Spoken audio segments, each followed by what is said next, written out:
aqui, na minha visão, de médio e longo prazo, temos bolsa para cima.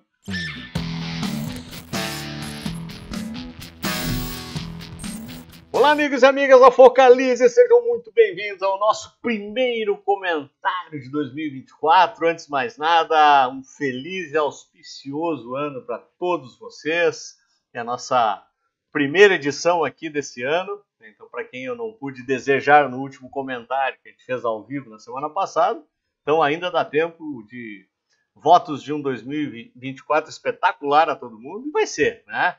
E para quem não teve a oportunidade de ver, a gente produziu um vídeo muito bacana aí pro final do ano, onde a gente fala um pouquinho sobre riscos. É um poema do Sêneca, muito bonito. E a Yasmin, aí, que é a nossa responsável pelo marketing aqui da Focalize, produziu um negócio bacana. Então, se você não viu, sugiro que vá lá, olhe, depois se escreve o que você achou lá do nosso vídeo. Muito bem!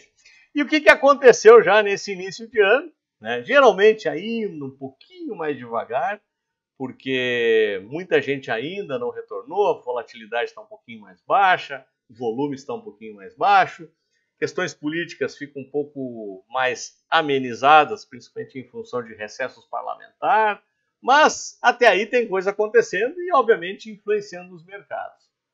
E o principal guidance desta semana vem de novo dos Estados Unidos, principalmente em relação à questão da taxa de juros de lá, em função da ata do Fed, e das declarações dos principais dirigentes da autoridade monetária lá nos Estados Unidos, onde o mercado começa a querer forçar a barra já para um início antecipado de taxa de juros por lá.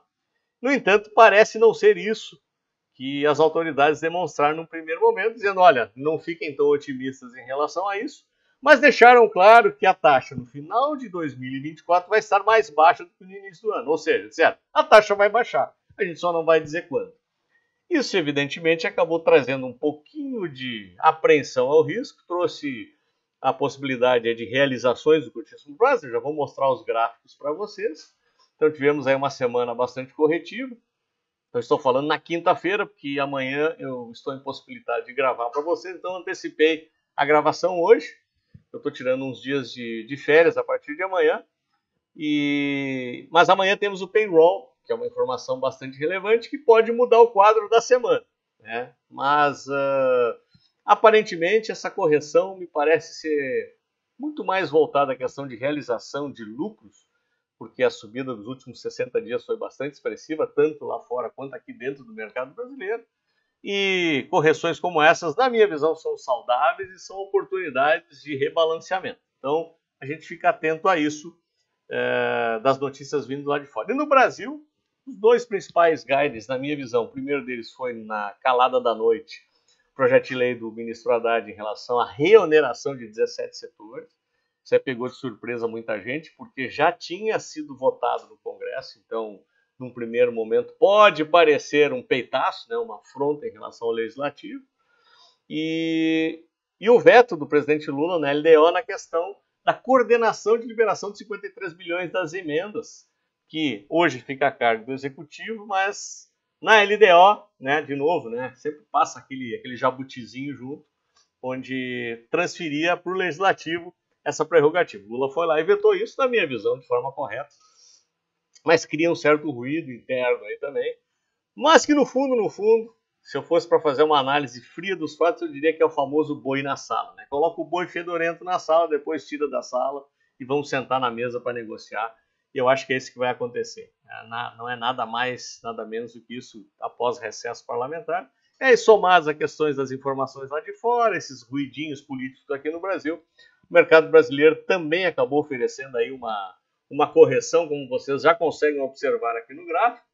Nós estamos aqui tendo um recuo lá na faixa dos 134 mil da máxima da semana anterior até 131, especialmente no pregão da terça e no pregão dessa quinta-feira. No pregão do meio da semana ainda foi um pregão um pouco mais neutro. Mas quando a gente coloca o gráfico das médias, o que a gente vai verificar? Temos um recuo clássico aqui na média de 21 períodos, né, que é normal dentro de uma tendência de alta, tendo em vista que desde o início de novembro a gente vem com uma subida, bem significativa, né? Nossa bolsa saiu de 109 mil pontos em 60 dias para 134 mil pontos. Então, isso é uma subida bastante relevante. Aqui fingiu que caiu e não caiu. Aqui deu mais uma fingidinha também e não caiu. E agora faz uma correçãozinha, né? Alivia indicadores, faz o famoso recuo à média, né? Isso vira e mexe, isso acaba acontecendo uma hora ou outra, né? Pode levar alguns dias, quem sabe um mês, até 2 meses, como é o caso aqui, mas os preços, invariavelmente, eles recuam até a média, e é o que está acontecendo. Então, uma correção aqui até os 130 mil pontos, na minha visão, não muda absolutamente nada em relação ao nosso principal índice. E o dólar? O dólar continua encaixotado naqueles 3,80, 81 até os 5, né? 60 dias nesse formato aqui. Não me parece que teremos qualquer surpresa de rompimento. Acho que 5 é resistência forte, 4,80 é suporte forte. Acho que não teremos nenhuma grande movimentação, tanto no sentido lá de perder os 4,80, nem no rompimento. Mas se fosse para...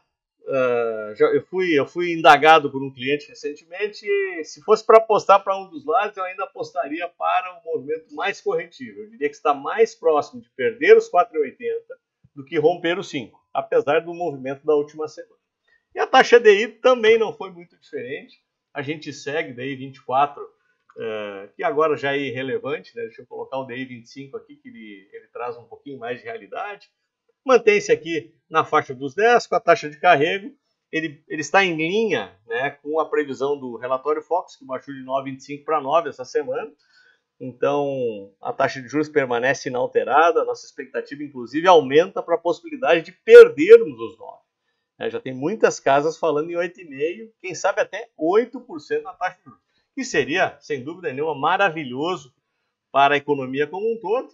Não é o que os rentistas mais esperam, né? Mas nós temos que pensar no Brasil de uma forma geral, que tem formas de rentabilizar o nosso recurso de reserva, de investimento, tomando um pouquinho mais de risco, né? Eu acho que isso é saudável para a economia, isso é saudável para todo mundo, né? E aqueles quase 14%, 15% que a gente estava vendo aí durante esse ano, na verdade, não tem como sustentar isso durante muito tempo, né? Isso custa muito caro para os cofres públicos e os rentistas acabam tendo uma forma muito confortável de aumentar seu patrimônio sem tomar risco algum.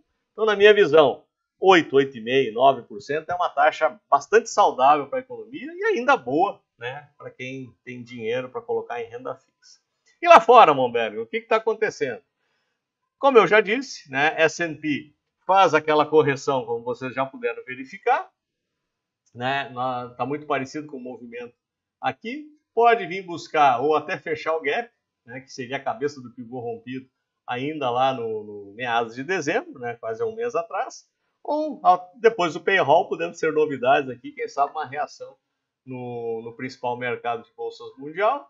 Nasdaq não está diferente, né, está com um desenho praticamente igual. Se olhamos a bolsa europeia, também não está muito diferente, né, um movimento corretivo até um pouquinho mais forte, né, nas bolsas europeias. E o VIX, que é o nosso índice do medo, ele acabou subindo um pouquinho, mas ainda abaixo, né, lá na faixa dos 14, muito tranquila a situação da volatilidade do mercado americano. Então é isso, pessoal.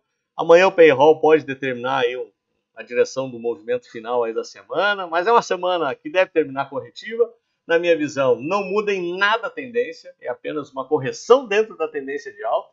E na minha visão, de médio e longo prazo, temos bolsa para cima, dólar de lado e taxa de juros para baixo.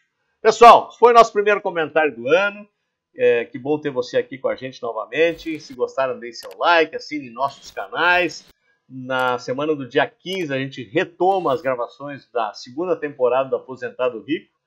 Mas se por enquanto aproveite para rever, são 26 episódios para você rever, todos separados por assuntos. Está no YouTube, está no Spotify, em todas as outras plataformas. Então é um prazer ter você aqui com a gente. E como sempre, espero vê-lo no nosso próximo vídeo.